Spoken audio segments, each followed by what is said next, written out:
Quand on pense immigrer, on voit direct, venu en France par la mer, dormir sous un pont, trafic de substances illicites. Mais je ne suis pas français, donc de mes expériences de racisme jusqu'à ma famille qui me déteste, je vais vous montrer c'est quoi être un...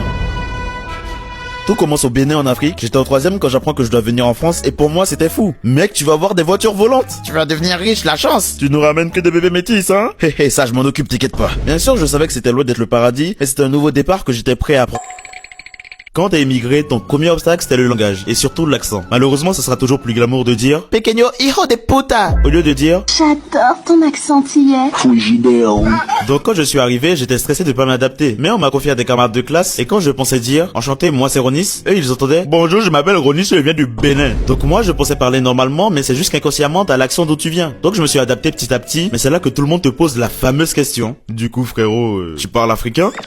Pardon? Bah oui, comme l'Afrique c'est juste un pays, hein. Mais le vice part plus loin quand tu ne sais pas parler ta langue maternelle. Moi par exemple, je viens du Bénin et ma langue c'est le fond. Mais le Bénin est une ancienne colonie française, donc je me retrouve à être un étranger en France qui ne parle pas si bien français et qui ne sait même pas parler sa propre langue correctement. C'est violent mentalement, c'est comme si j'avais pas d'identité. Mais imaginons que tu prennes l'accent français, tu te fonds dans la masse, il y a toujours un problème, le dialecte local.